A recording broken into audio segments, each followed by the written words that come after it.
아버지는 그날 저녁을 평생 잊지 못할 것이다.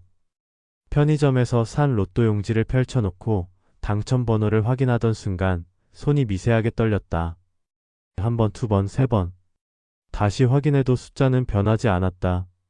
1등이었다. 60평생을 성실하게 살아온 그에게 찾아온 기적 같은 행운이었다. 당첨금은 세금을 제하고도 15억이 넘었다. 처음 며칠은 꿈을 꾸는 것 같았다. 아버지는 은행 창구에 앉아 통장에 찍힌 숫자를 멍하니 바라보았다. 평생 모아도 볼 수 없을 것 같던 금액이었다. 기쁨과 동시에 막연한 불안이 밀려왔다. 이 돈을 어떻게 관리해야 할지, 어디에 투자해야 할지, 세금은 또 어떻게 처리해야 할지. 아버지는 금융에 대해 아는 것이 많지 않았다. 평생 월급을 받아 생활비를 쓰고 조금씩 저축하는 것이 전부였던 그에게 갑자기 손에 쥐어진 거액은 축복인 동시에 부담이었다. 아들이 먼저 말을 꺼낸 것은 당첨 일주일 후였다. 대기업에 다니며 재무 관련 업무를 한다는 아들은 차분한 목소리로 제안했다. 세금 문제부터 자산 배분, 투자 계획까지 모든 것을 자신이 관리해주겠다고 했다. 아버지는 고민할 필요도 없이 고개를 끄덕였다. 아들은 똑똑했고 믿을만했다. 무엇보다 복잡한 금융 용어들과 서류들이 아버지를 압도하고 있었다. 누군가 이 모든 것을 정리해준다면, 그것도 자신의 혈육에 해준다면 더할 나위 없이 안심이었다. 아들은 곧바로 움직였다. 세무사를 선임하고 자산관리사와 상담을 진행했으며 여러 은행에 분산 예치를 했다. 복잡한 서류들은 아들이 모두 챙겼고 아버지는 필요한 곳에 서명만 하면 됐다. 통장과 카드, 각종 금융 관련 서류들은 아들이 보관했다. 아버지의 집이 좁고 정리가 안 돼 있어서 아들의 사무실에 보관하는 것이 안전하다는 이유였다. 아버지는 그것이 합리적이라고 생각했다. 처음 몇 달은 정말 편했다. 아버지는 돈 걱정 없이 지낼 수 있었다. 생활비가 필요하면 아들에게 말하면 됐고 아들은 즉시 계좌로 송금해 주었다. 아버지가 평소 가고 싶어 하던 여행도 다녀왔다. 제주도에서 일주일, 부산에서 사흘. 아들이 모든 경비를 계산해서 미리 카드를 만들어 주었다. 아버지는 그저 그 카드로 결제하기만 하면 됐다. 오랜만에 누리는 여유였다. 평생 일만 하며 살았던 그에게 이런 시간이 허락된 것이 감사했다. 하지만 변화는 서서히 찾아왔다. 아버지가 오랜 친구를 만나 식사를 하고 돌아온 어느 날이었다. 친구가 사업 자금이 필요하다며 조심스럽게 부탁을 했고 아버지는 1,000만 원 정도는 도와줄 수 있을 것 같다고 생각했다. 집에 돌아와 아들에게 전화를 걸었다. 아들의 대답은 예상과 달랐다. 지금은 적절한 시기가 아니라고 했다. 자산이 장기 투자 상품에 묶여 있어서 중도 해지하면 손해가 크다고 설명했다. 아버지는 조금 당황했지만 아들의 말이 틀린 것 같지는 않았다. 금융에 대해 잘 아는 아들이 그렇게 말한다면 그런 것이리라 생각했다. 며칠 후 아버지는 오래된 집을 수리하고 싶다는 생각을 했다. 수도꼭지에서 물이 새고 벽지는 군데군데 찢어져 있었으며 보일러도 말을 잘 듣지 않았다. 돈이 생긴 김에 집을 깨끗하게 고치면 좋겠다고 생각했다. 다시 아들에게 연락했다. 이번에도 아들은 신중한 태도를 보였다. 지금 그 집을 수리하는 것보다 새 아파트로 이사하는 것이 낫지 않겠냐고 반문했다. 아버지는 수십 년을 살아온 집에 애착이 있었지만 아들의 말도 일리가 있었다. 그렇게 결정은 미뤄졌다. 아들이 좋은 매물을 알아보고 있으니 조금만 기다리라고 했다. 시간이 흐르면서 아버지는 자신이 점점 더 많은 것을 물어봐야 한다는 사실을 깨달았다. 옷을 사려고 해도, 가전제품을 바꾸려고 해도, 심지어 동네 경로당에 약간의 기부를 하려고 해도 아들에게 먼저 말해야 했다. 아들은 항상 친절했지만 동시에 신중했다. 모든 지출에는 타당한 이유가 있어야 했고 예산이 있어야 했으며 계획이 필요했다. 아버지의 돈이었지만 아버지는 그 돈을 자유롭게 쓸 수 없었다. 어느 날 아버지는 문득 궁금해졌다. 자신의 돈이 정확히 어디에 얼마나 있는지, 통장이 몇 개이고 어떤 상품에 가입되어 있으며 수익률은 어떤지. 아들에게 전화를 걸어 물어봤다. 아들은 바쁜 목소리로 나중에 정리해서 보내주겠다고 했다. 일주일이 지나고 한 달이 지났지만 자료는 오지 않았다. 아버지가 다시 물어보자 아들은 죄송하다며 이번 주말에 직접 만나서 설명해 주겠다고 약속했다. 주말이 되었지만 아들은 급한 회사 일로 약속을 미뤘다. 아버지는 이상하다는 생각이 들기 시작했다. 자신의 돈인데 왜 확인하는 것이 이렇게 어려운가? 은행에 직접 가면 되지 않을까 생각했지만 통장도 카드도 모두 아들이 가지고 있었다. 비밀번호도 아들이 설정했고 아버지는 그것을 알지 못했다. 보안을 위해서라고 아들이 그렇게 해두었다.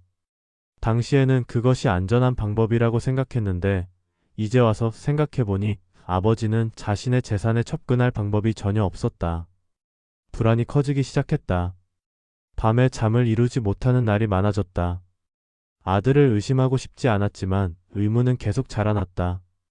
왜 자료를 보여주지 않는 걸까? 왜 매번 바쁘다는 핑계로 만남을 미루는 걸까? 혹시 무슨 문제가 생긴 것은 아닐까?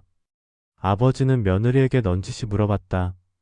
며느리는 자신도 잘 모른다며 남편이 일을 많이 한다고만 했다.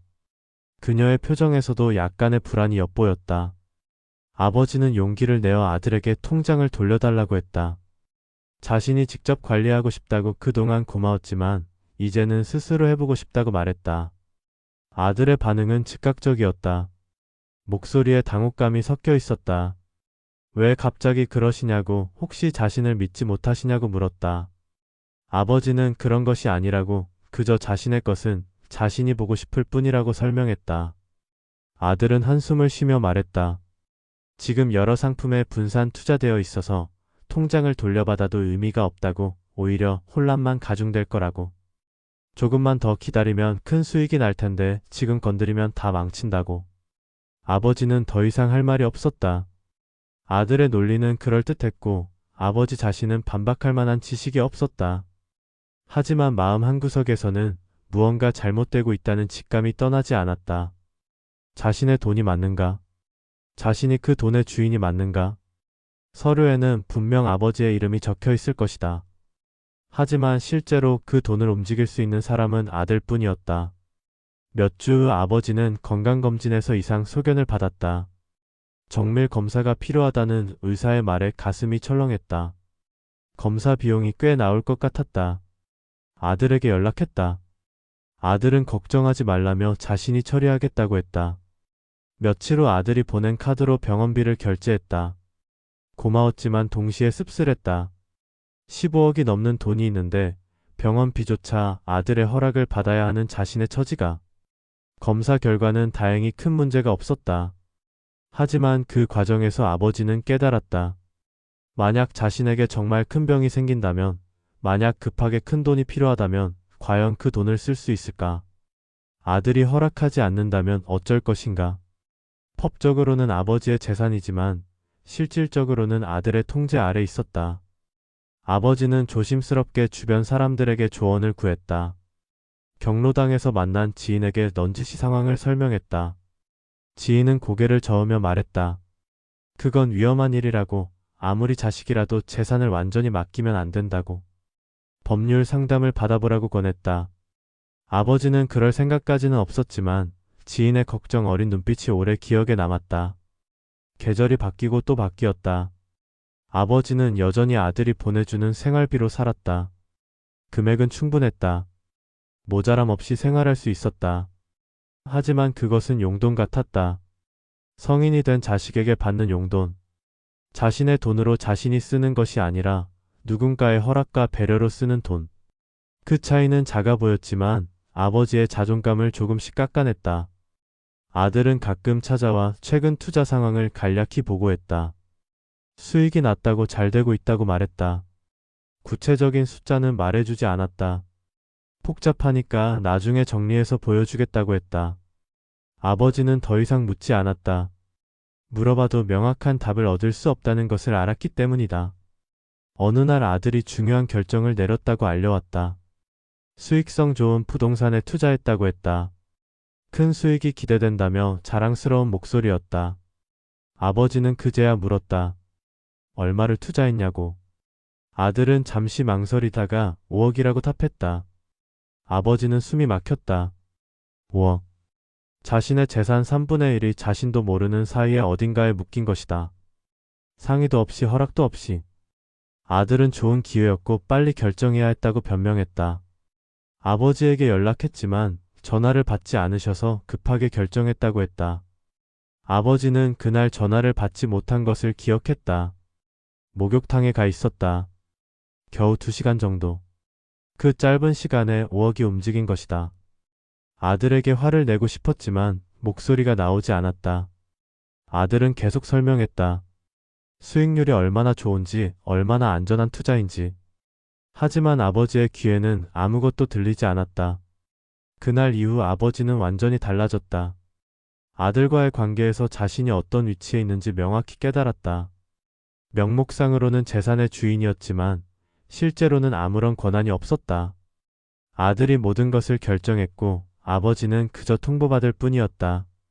동의를 구하는 척했지만 사실은 이미 결정된 일을 알리는 것에 불과했다. 아버지는 변호사를 찾아갔다. 조심스럽게 상황을 설명했다. 변호사는 심각한 표정으로 들었다. 법적으로는 여전히 아버지의 재산이 맞지만 실질적인 통제권을 잃었다고 지적했다. 통장과 카드, 비밀번호를 모두 아들이 관리하는 상황에서 아버지가 할 수 있는 것은 제한적이었다. 변호사는 즉시 통장을 돌려받고 비밀번호를 변경하라고 조언했다. 필요하다면 법적 조치도 가능하다고 했다. 하지만 아버지는 그렇게까지 하고 싶지 않았다. 아들을 법정에 세운다는 것. 그것은 상상도 하기 싫은 일이었다. 아들이 나쁜 의도를 가진 것은 아니라고, 다만 방식이 잘못되었을 뿐이라고 믿고 싶었다. 아버지는 변호사 사무실을 나와 한참을 걸었다. 머릿속이 복잡했다. 집으로 돌아와 아들에게 진지하게 이야기하기로 마음먹었다. 더 이상 미룰 수 없었다. 전화를 걸었지만 아들은 회의 중이라며 나중에 걸겠다고 했다. 저녁이 되어도 전화는 오지 않았다. 다음 날 아침 일찍 다시 전화했다. 이번에는 받았다. 아버지는 단호하게 말했다. 모든 통장과 서류를 돌려달라고, 비밀번호를 알려달라고. 자신이 직접 관리하겠다고. 아들의 목소리가 차가워졌다. 갑자기 왜 이러시냐고, 누가 뭐라고 했냐고 물었다. 아버지는 아무도 아니라고, 그저 자신의 결정이라고 답했다. 아들은 한숨을 깊게 쉬었다. 그러시겠다면 어쩔 수 없지만 지금 정리하면 손해가 크다고 다시 한번 경고했다. 그래도 원하신다면 준비하겠다고, 시간이 좀 걸릴 거라고 말했다. 일주일을 기다렸다. 아무런 연락이 없었다. 아버지가 다시 전화하자 아들은 준비 중이라고만 했다. 또 일주일이 지났다. 여전히 아무것도 돌아오지 않았다. 아버지는 참을성 있게 기다렸지만 한 달이 지나도 상황은 변하지 않았다. 아들은 계속 변명을 늘어놓았다. 서류가 여러 곳에 분산되어 있다고, 일부는 금고에 보관 중인데 열쇠를 찾아야 한다고, 회계사와 조율이 필요하다고. 아버지는 깨달았다. 아들이 돌려줄 생각이 없다는 것을. 아니, 어쩌면 돌려주고 싶어도 돌려줄 수 없는 상황인지도 몰랐다. 혹시 그 돈을 이미 다른 곳에 써버린 것은 아닐까? 투자에 실패해서 손실이 난 것은 아닐까? 온갖 상상이 머릿속을 스쳤다. 밤마다 악몽에 시달렸다. 돈을 모두 잃는 꿈, 아들이 사라지는 꿈, 자신이 거리에 나앉는 꿈. 결국 아버지는 다시 변호사를 찾았다. 이번에는 결심이 확고했다. 변호사는 내용 증명을 보내고 법적 절차를 밟기 시작했다. 재산 반환 요구, 통장 및 서류 인도 청구. 법원에서 나온 서류를 받은 아들은 격렬하게 반응했다. 전화로 소리를 질렀다. 자신을 믿지 못하냐고, 자신이 뭘 잘못했냐고. 그동안 얼마나 열심히 관리했는데, 수익도 냈는데 이게 보답이냐고. 아버지는 조용히 들었다. 아들의 분노, 배신감, 억울함. 하지만 그 무엇도 아버지의 마음을 돌리지 못했다. 자신의 재산을 돌려받는 것이 왜 배신인가? 자신의 돈을 자신이 관리하겠다는 것이 왜 잘못인가? 아버지는 처음으로 아들에게 단호하게 말했다. 법적 절차를 따르지 않으면 더 강력한 조치를 취하겠다고. 법정 싸움은 길고 고통스러웠다. 아들은 변호사를 선임했고 자신이 적법하게 재산을 관리했다고 주장했다. 모든 투자는 아버지의 동의하에 이루어졌다고, 수익도 냈다고 증명하려 했다. 하지만 문제는 명확했다. 아버지가 실질적으로 자신의 재산에 접근할 수 없었다는 것. 모든 결정이 아들에 의해 일방적으로 이루어졌다는 것. 재판이 진행되는 동안 아버지는 견디기 힘든 시간을 보냈다. 가족들 사이에서 분란이 일었다. 며느리는 아버지를 원망했고, 손주들은 할아버지와 아빠 사이에서 혼란스러워했다. 친척들은 편을 나누었다. 어떤 이는 아버지 편에 섰고, 어떤 이는 아들을 감쌌다. 명절은 더 이상 오지 않았다. 가족이 모이지 않았다. 수개월 후 판결이 나왔다. 법원은 아버지의 손을 들어주었다. 아들은 모든 통장, 카드, 서류를 반환해야 했다. 비밀번호를 알려주고 투자 내역을 상세히 보고해야 했다. 아버지는 승소했지만 기쁘지 않았다. 얻은 것은 돈이었지만 잃은 것은 아들이었다. 통장을 돌려받은 아버지는 내역을 확인했다. 생각보다 복잡했다. 여러 금융상품에 분산되어 있었고 일부는 수익이 났지만 일부는 손실이었다. 전체적으로 보면 원금은 유지되고 있었다. 아들이 돈을 횡령한 것은 아니었다. 다만 방식이 잘못되었을 뿐. 하지만 그 잘못된 방식이 모든 것을 망쳤다. 아버지는 이제 자신의 돈을 직접 관리했다. 복잡했지만 하나씩 배워갔다. 실수도 했고 손해를 본 적도 있었다.